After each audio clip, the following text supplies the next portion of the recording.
Thank you, Tony, for that introduction and acknowledgement of country.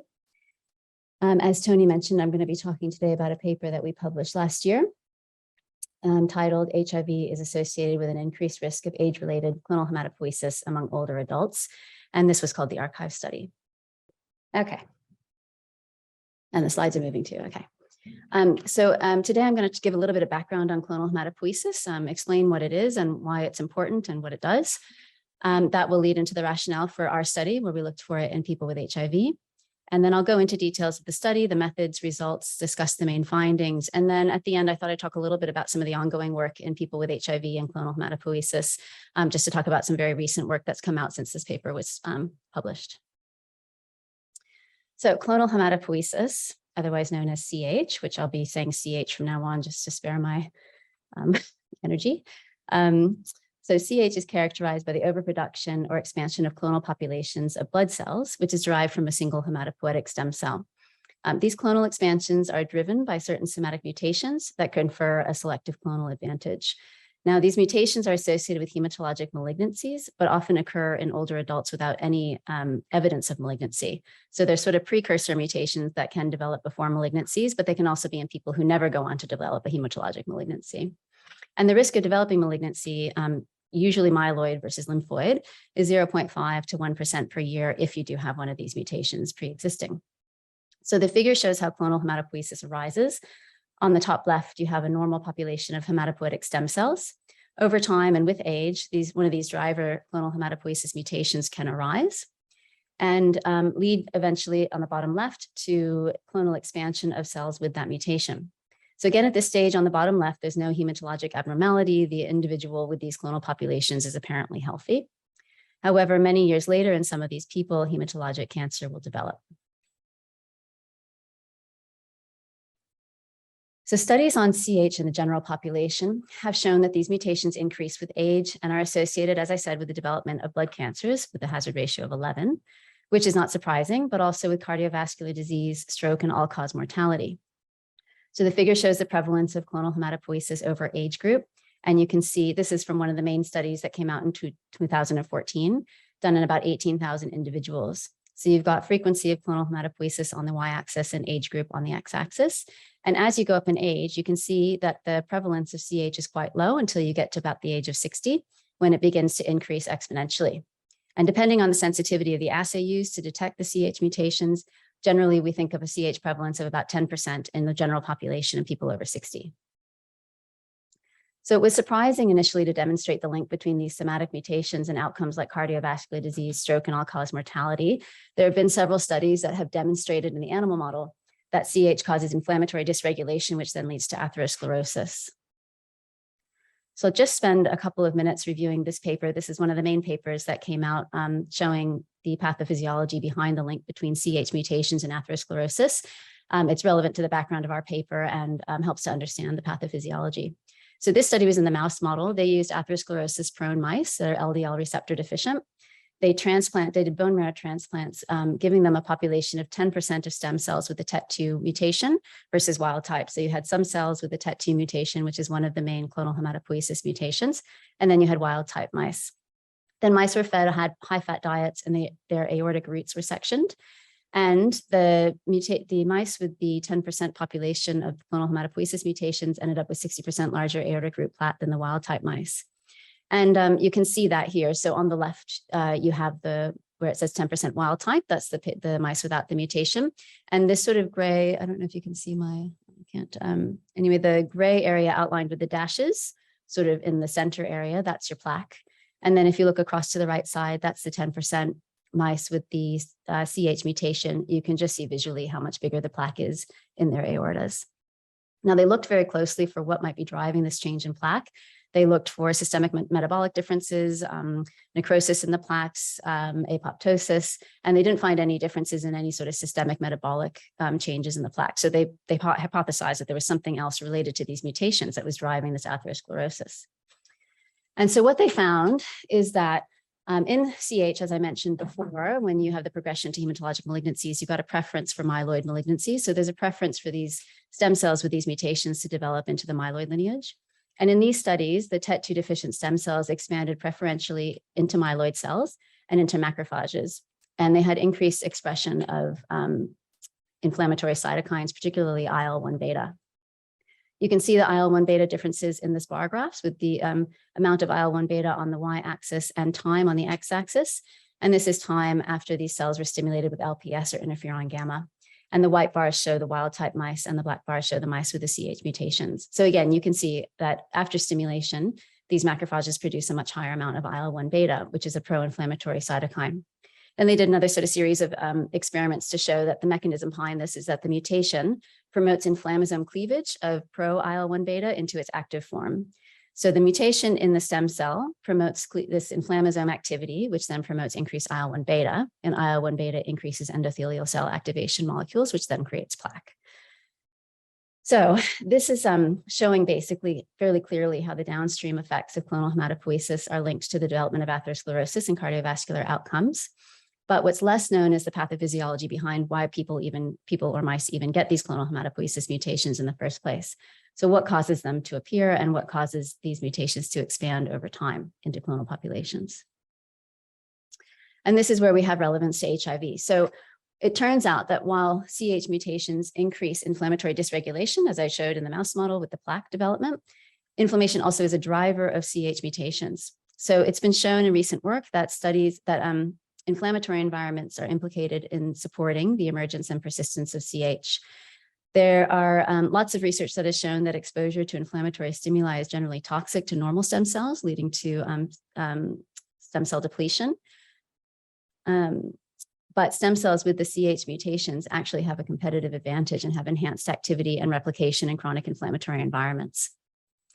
Now, when we started this work, there was no studies evaluating CH in the setting of chronic inflammation. All the studies were done just in the general population, and there were no studies in people with HIV.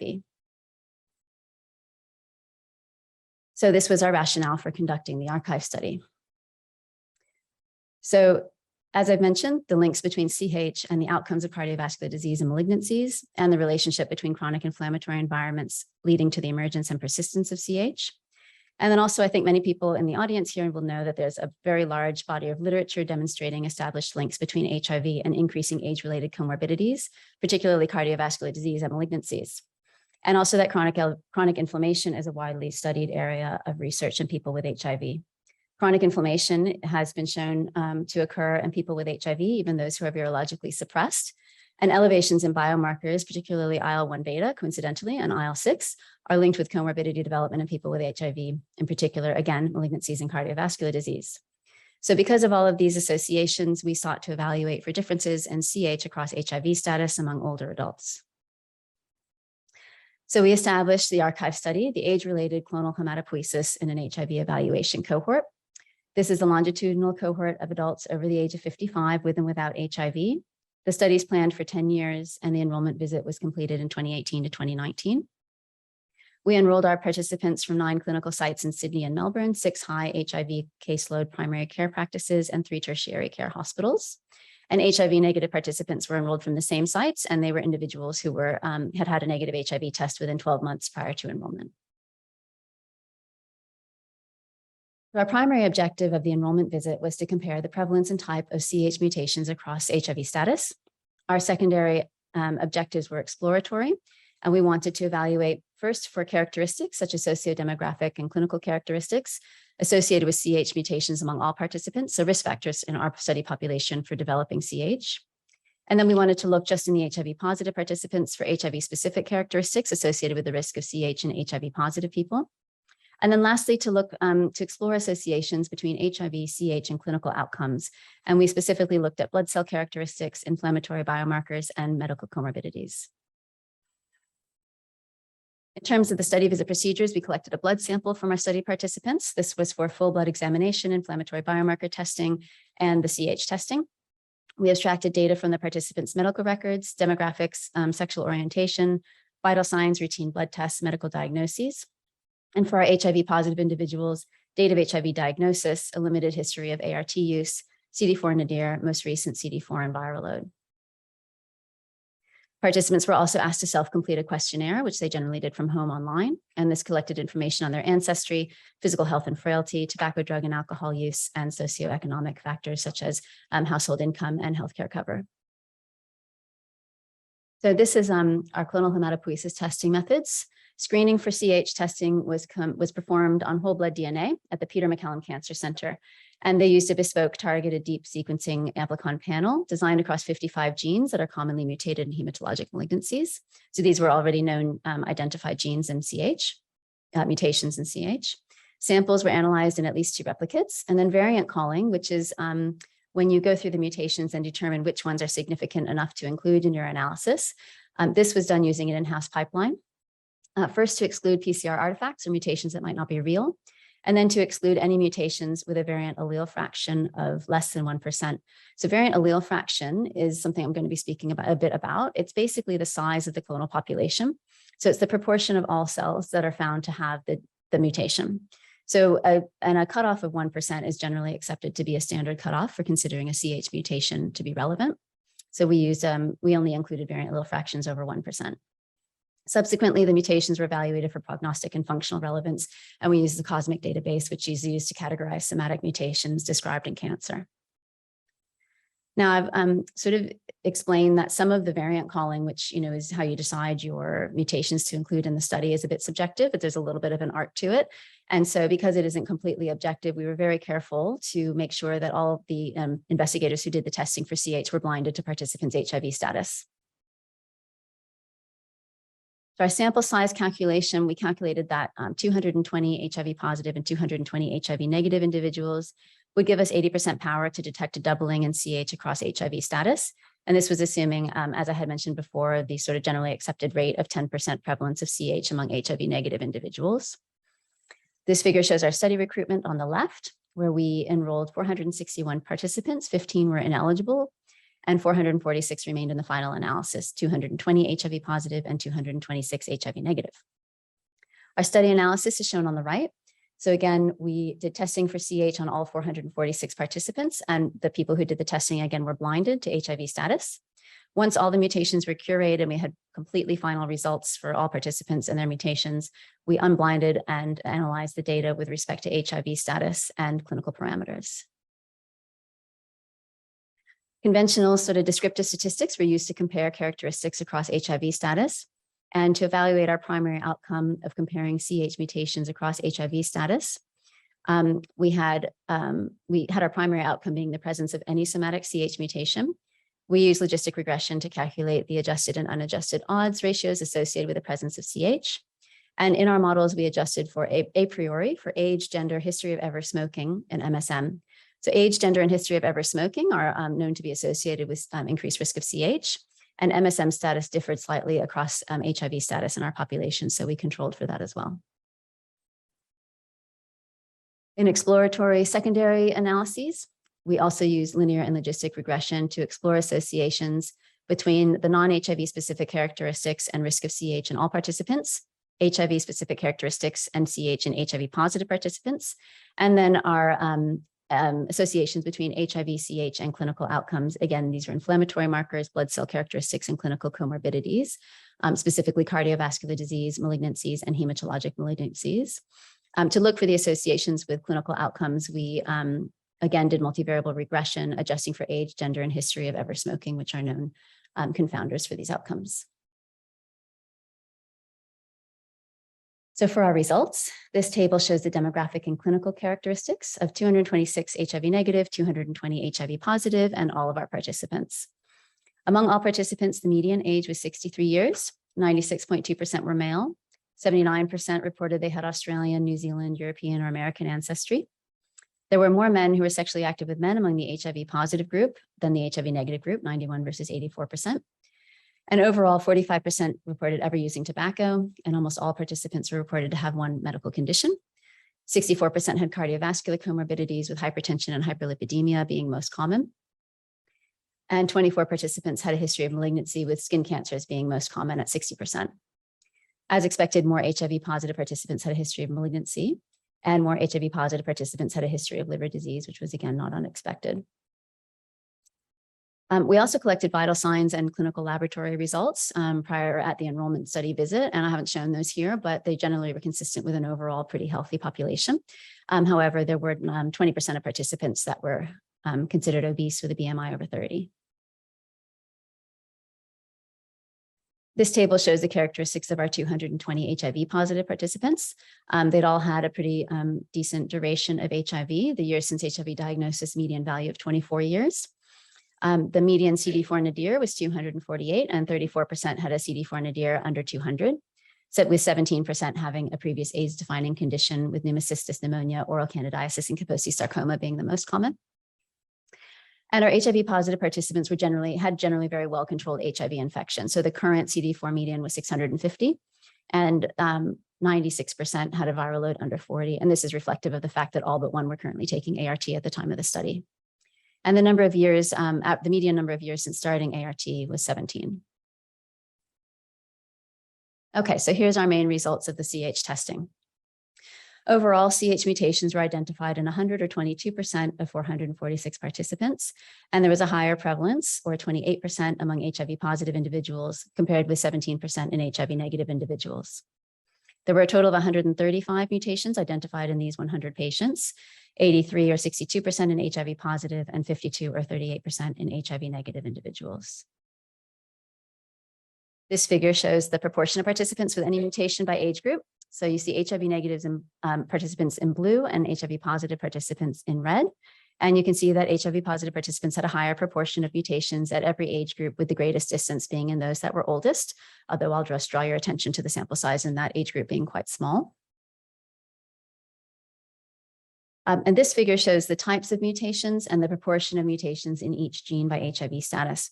So in the left, with the big sort of gray square, each vertical line is a participant. So there's 100 vertical lines there for our 100 participants.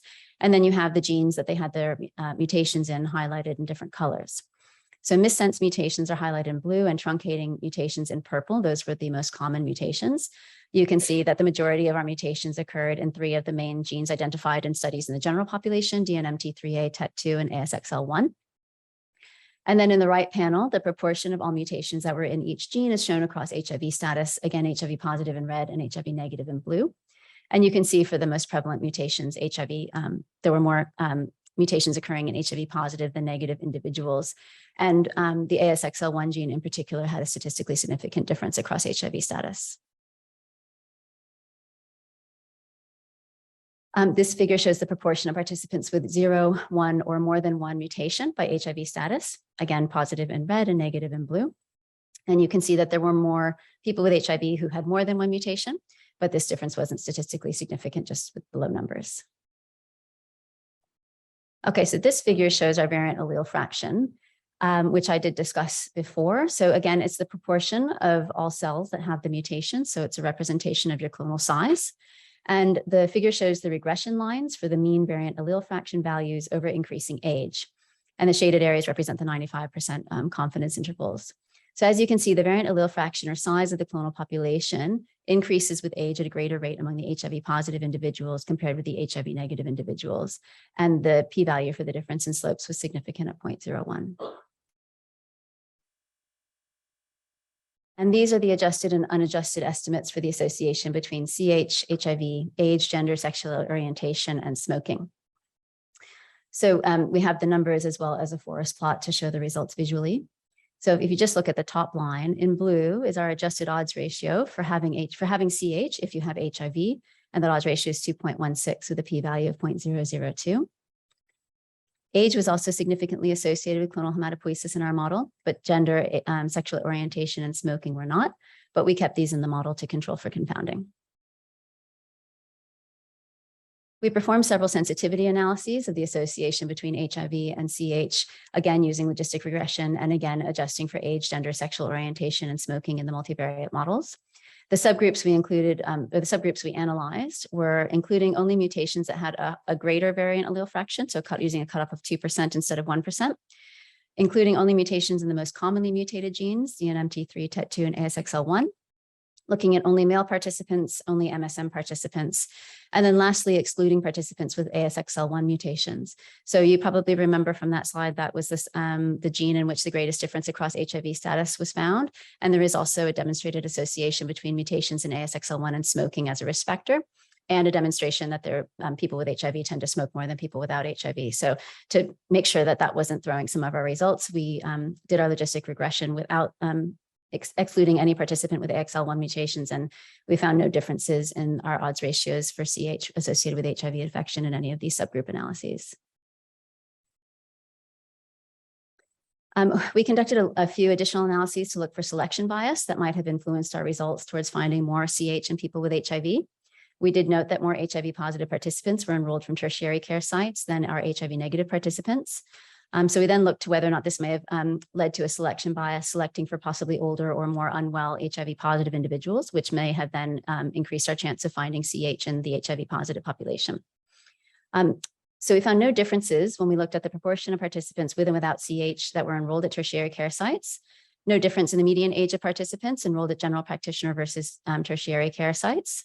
And we also then looked at the odds of having CH if HIV positive when we included enrollment site type as one of the variables in the multivariate model. And you can see that our odds ratio and p-values basically did not change. So we then went on to our secondary analyses, which were really exploratory. We found no associations between non-HIV specific characters and CH. And so we looked at things like ancestry, body mass index, duration and amount of smoking and alcohol, drug use, including recreational and injection drug use, and household income and healthcare cover as markers of socioeconomic status. Again, no associations between any of these variables and the risk of having clonal hematopoiesis in the overall study population. Next, we looked at associations between HIV-specific characteristics and CH, and again, found no risk factors for the development of CH in our HIV-positive participants. Again, this is in 220 individuals. We looked at current CD4 nadir, years since HIV diagnosis, years since taking ART.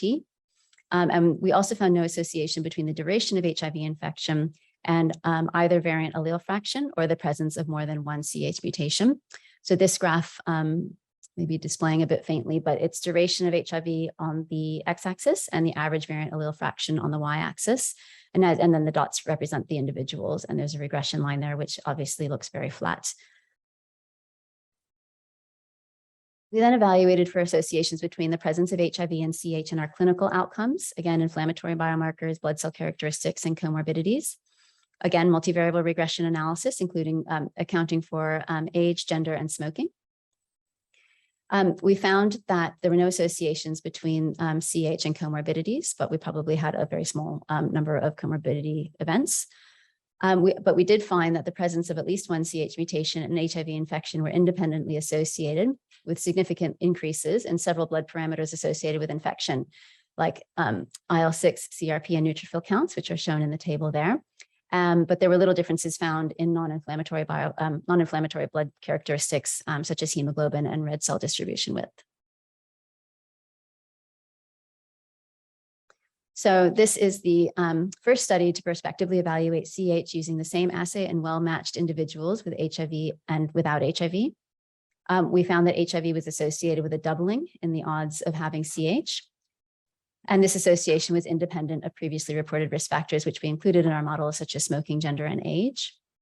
Both HIV and the presence of CH were independently associated with increased parameters associated with inflammation, even when adjusting for other risk factors. And it's the first study to look at chronic viral infection as a risk factor for CH. And it suggests that chronic inflammation associated with HIV may support CH emergence and persistence, and supports a new pathophysiologic mechanism for comorbidity development in people with HIV.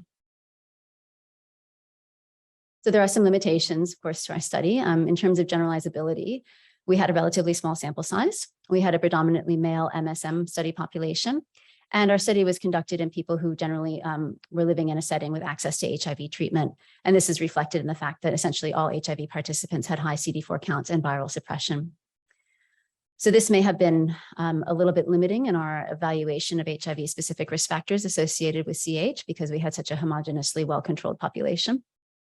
And certainly doing studies in larger populations, younger people, women, would help to generalize our findings across to other populations. We had a cross-sectional study design, but we do have longitudinal data which are pending. And we used targeted sequencing, which focused on identified mutations. So there may have been some other previously unidentified mutations that we did not test for and would not have detected. But with our high detection of mutation rate and the fact that the majority of genes detected were the same as those detected in the general population, we don't think that we have missed at least a significant number of unidentified mutations. And then because of our sample size, our secondary analyses were largely exploratory. Okay, so I'll just end with a few slides on ongoing or more recent work in CH in people with HIV since our paper has come out. This has been focused on characteristics in people with HIV associated with CH, and also looking at longitudinal progression of CH in clinical outcomes. And some papers, people are interested in looking at malignancies, cardiovascular disease, and mortality, but particularly cardiovascular disease. So this is a paper that just came out, which showed that low-level HIV RNA transcription is associated with the risk of CH in people with HIV. So this study was done in the Netherlands, looked at 200 people with HIV, 300 obese individuals without HIV, and 400 population controls. They found very similarly to us the risk of CH of HIV positive compared with an obese population, obese non-HIV infected population was 2.2. They did find that the mean variant allele fraction was similar across the two groups, but did note that obesity is a pro-inflammatory state and also has been shown to be associated with increased clonal size in other studies. And so it may just be that while HIV still increases your risk above individuals who are obese but not HIV infected, people who have CH mutations have larger clonal sizes due to the obesity risk factor. Now, their population controls used different assays, so they actually couldn't do a ton of comparisons with the HIV versus the population controls. They had to, because of the nature of the assay, they had to exclude DNMT3A mutations, which again are the most common. So they had low numbers comparing the HIV versus population controls, but they were able to demonstrate that the effect of age on the risk of developing CH among people with HIV was smaller. So there's something else in HIV driving the risk of CH more than age, which drives it in the general population. And they did find a difference here of the variant allele fraction in people with HIV versus population controls. And then they found that CH was associated with CD4 nadir and low-level HIV RNA transcription. And there was some interesting discussion in the paper around low-level RNA transcription. It's interesting with relevance to the archive cohort because it is an older study population with virologic suppression. And it's interesting to think that maybe there's some people who have more low-level RNA transcription and that might be enough of an inflammatory stimuli to increase the inflammatory environment in people with HIV who have more HIV RNA transcription, which then may increase your risk of CH. But looking in the opposite direction, the authors also noted that HIV RNA transcription can be affected by epigenetic processes.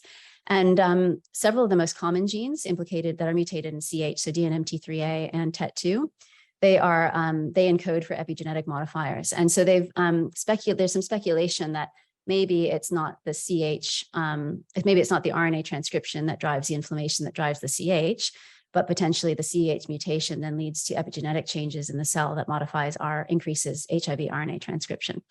So I don't think we know the direction of this association yet, but it's interesting to think about.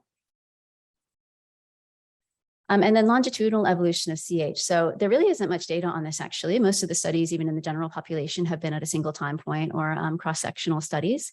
But this is one that was published recently where they looked at 1,500 samples in 385 adults over 55 years over a median of 13 years. And they found the rate of expansion was fixed, but varies across genes. So some genes had slower expansion rates and other genes had higher expansion rates. And that ranges from 5 to 20% per year. There are some mutation-related characteristics that contribute to rate, but they also did a model looking at characteristics that could then predict mutation growth rate.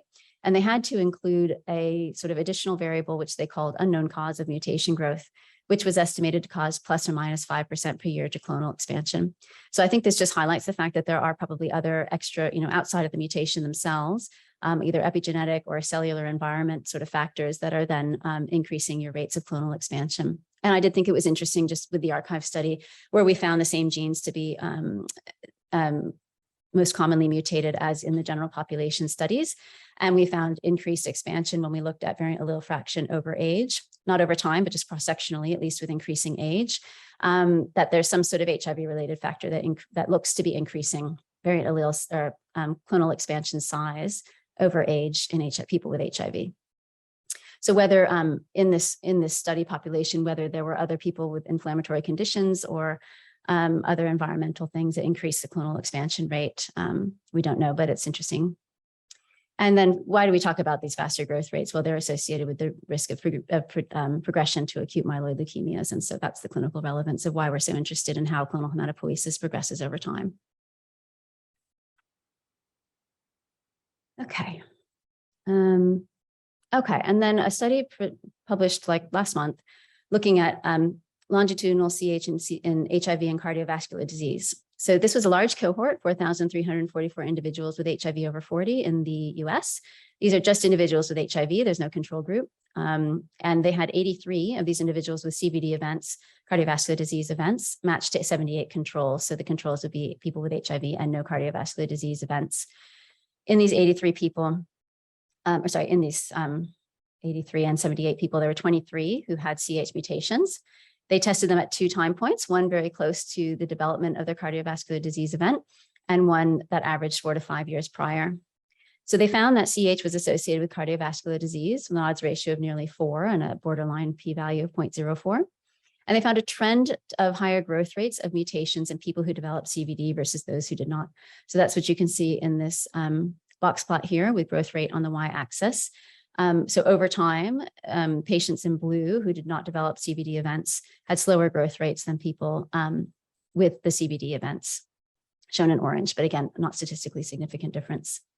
And also sort of interesting and relevant to clinical care is the CH mutations that they were associated with the CVD events were detected up to 5 years before the CVD diagnosis. And so there is a lot of talk now about whether or not we want to screen at-risk individuals for these mutations and whether or not that helps us risk stratify people. Lastly, just a small study, cross-sectional in just over 100 men with and without HIV, looking at coronary artery stenosis. So they looked at 86 men with HIV and 32 men without HIV and found that men with HIV and CH were more likely to have greater stenosis than men without HIV and CH. So this is like these are the only studies we kind of have on this. It's really a very emerging field, and I think it's an interesting space to watch. So in terms of watching the space, what's next for the archive study? So we've just completed study visit number 2, just last month. We have collected blood samples for inflammatory biomarker testing, collected clinical data, and obviously going to test for CH. And we have our HIV positive and HIV negative cohort. So I think I haven't seen any data yet on longitudinal CH and comparing across HIV status. And we'll be looking at changes in CH in terms of variant allele fraction, and then also inflammatory biomarkers. And I hope to do a little bit more sort of broader range of inflammatory biomarker testing with the 2 study samples to see if we can correlate different sources of inflammation with progression of CH. And then we're also going to look at some aging-related clinical outcomes. So phenotypic age is a way of calculating a biological age using regularly obtained blood test results. Look at frailty, which is obviously a geriatric syndrome that's been well studied in people with and without HIV, and look at quality of life, which is maybe harder to measure, but a big focus of HIV care at the moment. So in summary, HIV increases the risk of age-related clonal hematopoiesis. The rate of clonal hematopoiesis expansion may be faster in people with HIV, and inflammation appears to play a role both in supporting the emergence of CH and also as a consequence of having CH mutations. There's still a lot of work to be done in this area, and I think there's going to be a lot of interesting research coming out in the next sort of 5 to 10 years. It has very clear relevance, I think, not just for people with chronic HIV infection, but people with other chronic inflammatory conditions, so infectious and non-infectious, other chronic viral infections and other sort of non-infectious inflammatory conditions or rheumatologic conditions. So I think one area that'll be interesting to look at is understanding the sources of inflammation. So trying to figure out where this source of information comes from that increases the risk of CH in people with HIV might lead us to identify biomarker profiles associated with increased risk of CH. And these profiles could be used to screen people, with this personalized medicine approach with risk stratification, and coupled with traditional risk factors may identify those at highest risk who then might be eligible for certain interventions. And then in the longer term, there may be measures of prevention that might target some of these inflammatory processes to reduce them and then curtail the progression of the development or progression of CH. Next, I think improving our understanding of the longitudinal progression of CH in people with HIV compared with people without HIV will also enable us to understand when, with respect to HIV infection, these mutations first develop. Are they a result of acute HIV infection where you have massive inflammatory event, and do they arise shortly after that, or are they more a result of chronic sort of long-term stimulation to low level of inflammation related to virologically suppressed HIV over increasing age? And understanding this, I think, may guide may guide us in terms of understanding when people develop the greatest risk for associated comorbidities and when we might time interventions for either reducing clonal expansion or reducing the development of CH in the first place. And then lastly, understanding the relationship between CH and clinical outcomes is really critical. I think this is where it becomes very challenging in terms of finding enough people, having a big enough sample size. You saw that one study with 4,000 individuals had only 83 cardiovascular events. So finding studies with enough people in it, and also with well enough characterized and validated endpoint data to determine these clinical events, and also to have adequate control populations. So I'll end just acknowledging all the people who made this work possible, particularly Kathy Patuminis and Mark Palazzado, and our colleagues at the Peter MacCallum Cancer Center, Mark Dawson and Sarah Jane Dawson. I'll just highlight Paul Ye, who was my co-first author on the manuscript, and he completed all the clonal hematopoiesis testing. And he continues to work with me to support the scientific goals of the cohort ongoing. Our colleagues at Positive Life New South Wales, who were actually very helpful and instrumental in helping us design the study, implement the study, write up the results, and also communicate what the implications were of our results for the community. Certainly genetic testing is a little bit of a touchy subject, and aging with HIV is a really important subject for a lot of people with HIV, particularly in Australia. I'd like to thank all our site PIs who recruited all the participants and their staff, all of our archive participants, of course, and our enrollment visit funding. And with that, I'll take any questions, and thank you for your attention.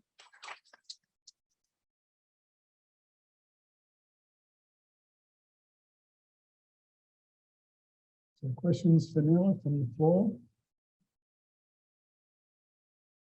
Dan. Hi. I'm not sure if I missed it. I think you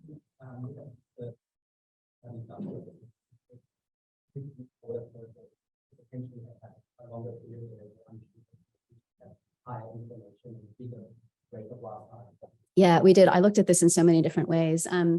Yeah, I did look at time from HIV diagnosis to treatment initiation. I also looked at decade of ART initiation, like pre-heart and heart, not decade, but time frame. And yeah, I didn't find any association between HIV duration, ART treatment, et cetera. We also looked at a couple of specific ART that have some myelosuppressive effects and didn't find any association with specific ART. I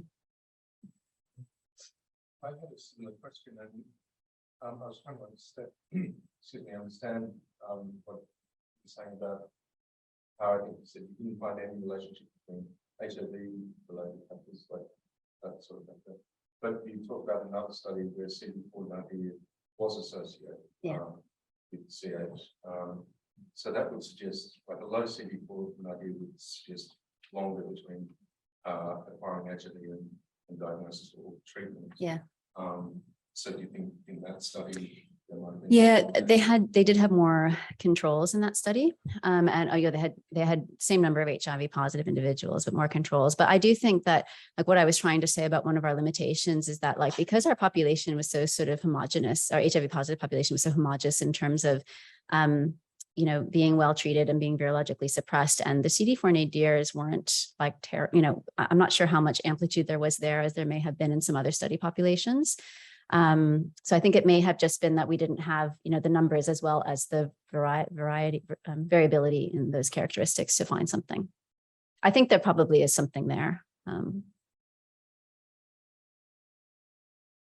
If I could ask a question. So do you think it's those inflammatory markers that you've measured, like IL-6 and CRP, that's driving this, or do you think they're an epiphenomenon?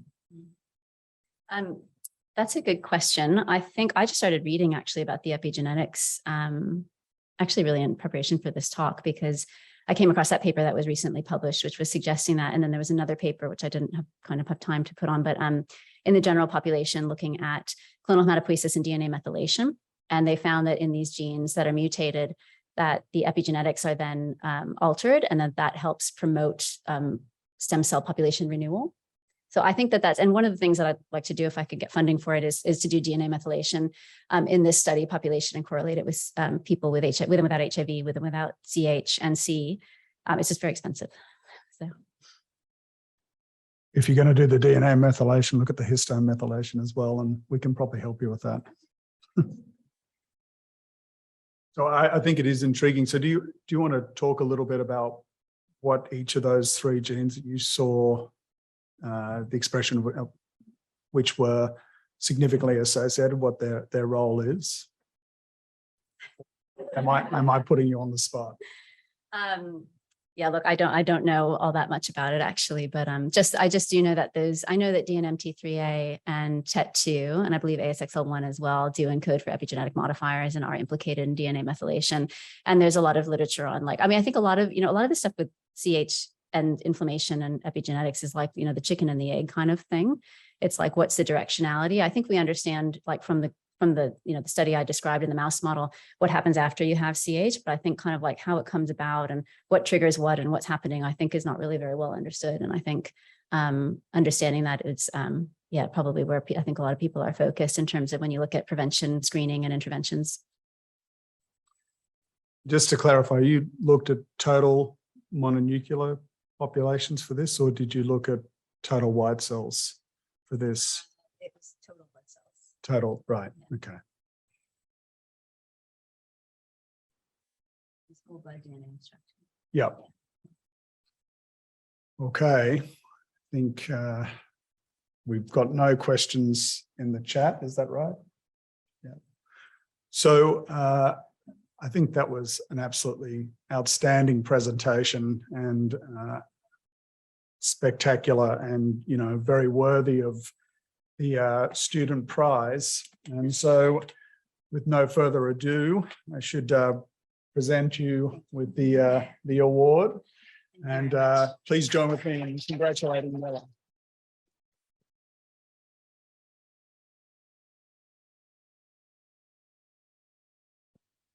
Thanks everybody for joining both here in the room and online. Thanks a lot.